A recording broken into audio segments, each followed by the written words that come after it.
नमस्कार, एक बार फिर से आप सभी का स्वागत है। दोस्तों, आज की इस वीडियो में हम यूपी टेट एग्जाम 2021 के लिए संस्कृत के 30 अति महत्वपूर्ण प्रश्नों को देखेंगे। यह सभी प्रश्न आपके लिए बहुत ही ज़्यादा इंपॉर्टेंट है, क्योंकि इसी तरह के प्रश्न आपके एग्जाम में देखने को मिलेगा। तो एक एक प्रश्न आप सभी लोग ध्यान से देखिए और उसका उत्तर भी कमेंट में बताइए। लास्ट में आप पूरा स्कोर भी बताइएगा। तो पहला प्रश्न है दोस्तों आपके सामने, अभितः के योग में विभक्ति प्रयुक्त होती है, आपको ये बताना है। तो अभितः के योग में कौन सी विभक्ति है? षष्ठी, पंचमी, तृतीया, द्वितीया। देखिए दोस्तों, यह प्रश्न कई बार पूछा जा चुका है इसी तरह के, कभी अभितः, कभी परितः, कभी समया, कभी निक्सा, कभी हा पूछ लेता है। तो ध्यान रखना, कभी भी अगर आपसे अभितः पूछे, परितः पूछे, समया पूछे, निक्सा पूछे, तो इसमें सदैव द्वितीय विभक्ति होती है। कौन सी होती है? द्वितीय विभक्ति होती है। चलिए, नेक्स्ट प्रश्न है, काव्य प्रकाश पुस्तक के रचयिता कौन है? काव्य प्रकाश पुस्तक के रचयिता की बात करें तो ये है आचार्य मम्मट। कौन से हैं? आचार्य मम्मट ने इसे लिखा है। आचार्य कुंतक की बात करें दोस्तों, तो आचार्य कुंतक ने वक्रोक्ति काव्य जीवितम लिखा है। और आचार्य आनंदवर्धन की बात करें तो इन्होंने ध्वन्यालोक लिखा है। और श्रीहर्ष की बात करें तो इन्होंने नैषधीचरितम लिखा है। चलिए, नेक्स्ट प्रश्न है, गत्यात्मक धातुओं के योग में विभक्ति आपको बताना है। तो ऐसी धातुएं जिनका अर्थ गत्यात्मक हो, तो उसमें जो कर्ता होता है उसमें सदैव द्वितीय विभक्ति होती है। तो ध्यान रखना, इसमें आपका द्वितीय विभक्ति हो जाएगा। नेक्स्ट है, अब नेक्स्ट प्रश्न देखेंगे, निम्नलिखित में से कौन सा शब्द अशुद्ध है, आपको यह बताना है। तो इसमें आप देखेंगे दोस्तों, पूज्य, पूजनीय, ये दोनों शुद्ध हैं। पूज्य भी और पूजनीय ये दोनों शुद्ध हैं, लेकिन आपका ये जो पूजनीय ये लिखा है यह आपका अशुद्ध है और आपको यही बताना था। ठीक है, सी ऑप्शन इसमें सही हो जाएगा। नेक्स्ट है, छात्रा उपविशति है, इसमें कौन सा वाच्य है ये बताना है। तो वाच्य तीन प्रकार के होते हैं दोस्तों, कर्तृवाच्य, कर्मवाच्य और भाववाच्य। जिसमें कर्ता की प्रधानता होती है उसमें कर्तृवाच्य होता है, और जिसमें कर्म की होती है उसमें कर्मवाच्य होता है। तो इसमें छात्रा उपविशत में आप देखेंगे इसमें आपका कर्तृवाच्य होता है। चलिए, अब नेक्स्ट प्रश्न हम देखते हैं। नेक्स्ट है आपके सामने, किरातार्जुनीयम में सर्ग हैं, कितने सर्ग हैं आपको यह बताना है। तो किरातार्जुनीयम, पहले तो देखिए, किरातार्जुनीयम महाकाव्य भारवी द्वारा रचित एक महाकाव्य है। ठीक है, और इसमें कुल 18 सर्ग बताए गए हैं। कितने सर्ग, इसको ध्यान में रखना, प्रश्न पूछा जाता है। 18 सर्ग इसमें बताए गए हैं। एक एक प्रश्न आपके लिए इंपॉर्टेंट है, इसी तरह के प्रश्न आपको जरूर देखने को मिलेगा। नाट्याख्यम पंचम वेदम, यह कथन किसका है, आपको यह बताना है। तो इसमें आप देखेंगे, नाट्याख्यम पंचम वेदम, यह कथन जो है किसका है? भरत मुनि जी का है। ठीक है, तो इसमें आपका ए ऑप्शन राइट है। चलिए, नेक्स्ट प्रश्न अब हम देखेंगे, रुचार्थानाम प्रियमाणा सूत्र में विभक्ति प्रयुक्त होती है, कौन सी विभक्ति इसमें प्रयुक्त होती है। तो इसमें देखिए, रुचार्थानाम प्रियमाणा, इसका मतलब रुचि तथा उसके समानार्थक धातुओं के प्रयोग में प्रसन्न होने वाले जो संप्रदान संज्ञा होती है उसमें सदैव चतुर्थी विभक्ति का प्रयोग किया जाता है। इसको ध्यान में रखिएगा, चतुर्थी विभक्ति का प्रयोग किया जाता है। नित्य नपुंसक लिंग एक वचनांतः समास होता है, इसमें कौन सा समास होता है? तो इसमें सदैव अव्ययी भाव समास होता है। कौन सा होता है, इसको ध्यान रखिएगा, अव्ययी भाव समास होता है।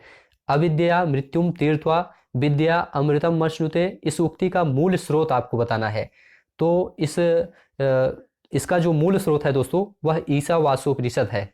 क्या है? ईशावास्योपनिषद। इसमें जो है ईशावास्योपनिषद में इसका जो है 11वां मंत्र है यह, अविद्या मृत्युम तीर्थवा विद्या अमृतम अश्नुते। ठीक है, चलिए नेक्स्ट प्रश्न अब हम देखेंगे, रामः गच्छति का कर्मवाच्य आपको बताना है।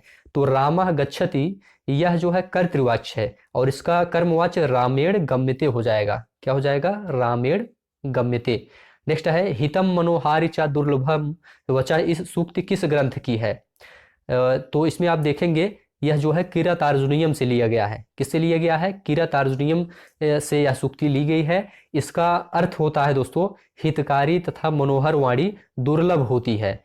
ठीक है, अव्यय शब्द कौन से हैं आपको इसमें पहचानना है, सर्वदा, नदी, अहम, सह।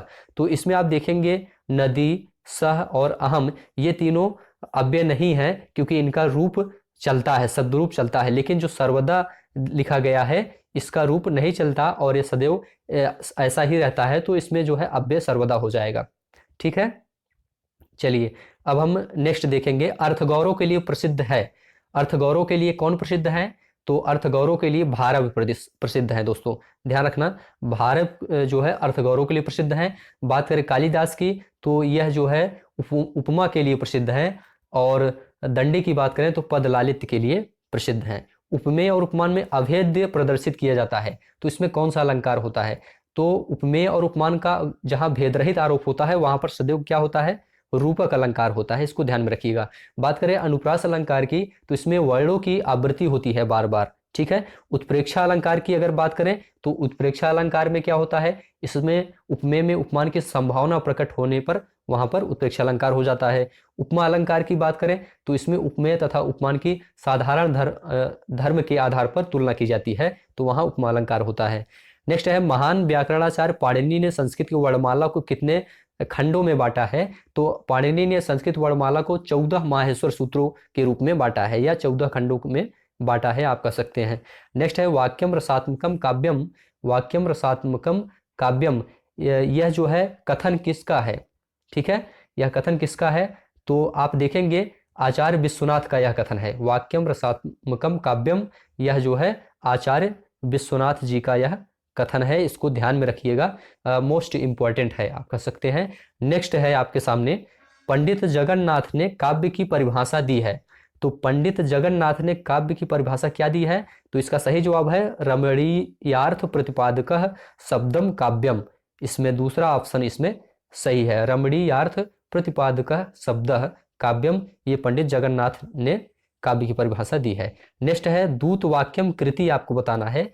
तो दूत वाक्यम यह भास द्वारा रचित क्या है? एक नाटक है, ध्यान रखना, भास द्वारा रचित एक नाटक है दूत वाक्यम। चलिए नेक्स्ट है, उमेशा शब्द में किस सूत्र के अनुसार संधि की गई है? यह आपको बताना है। तो इसका संधि विच्छेद क्या होगा? उमा धन ईसा बराबर उमेशा। यहाँ पर आदगुणः से आ और ई के स्थान पर ए हो गया है, तो इसमें आदगुणः संधि है, ठीक है। बी ऑप्शन आपका राइट है।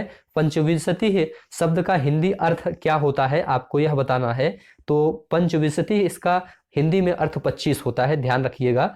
इसका अर्थ क्या होता है?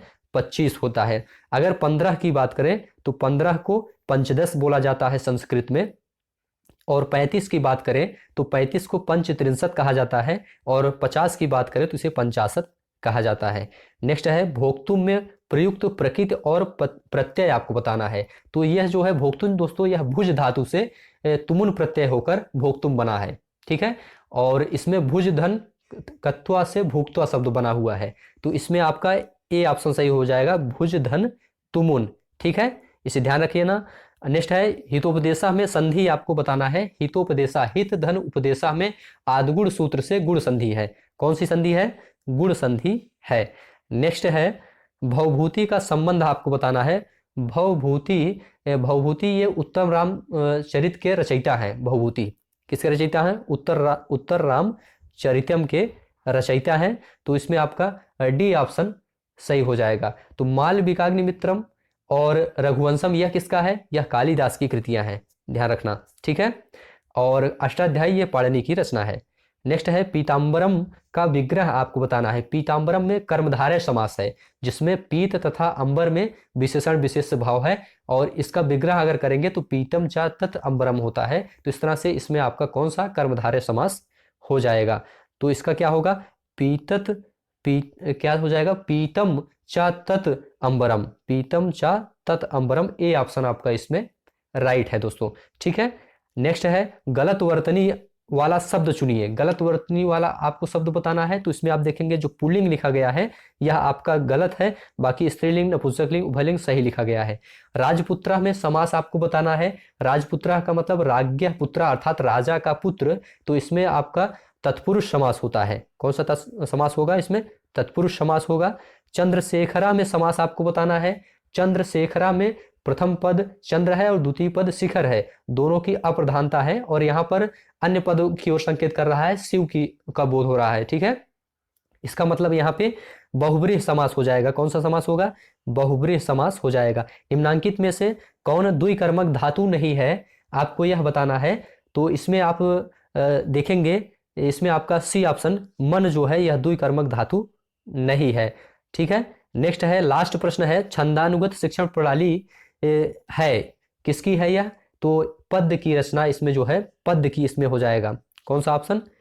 बी ऑप्शन आप देखेंगे, इसमें पद्य सही हो जाएगा। ठीक है, छंदानुगत जो प्रणाली है वह पद्य की रचना है, पद्य में इसका प्रयोग किया जाता है। तो इस तरह से 30 प्रश्न दोस्तों आपने देखा, ये अति महत्वपूर्ण प्रश्न थे और इसी तरह के प्रश्न आपको एग्जाम में जरूर देखने को मिलेगा, यूपी टेट एग्जाम में। तो वीडियो कैसा लगा कमेंट में बताइए और अपनी राय लिखिए। ठीक है, चैनल को सब्सक्राइब कर लीजिए, वीडियो को शेयर करिए अपने दोस्तों में। तो वीडियो देखने के लिए आप सभी का बहुत बहुत धन्यवाद।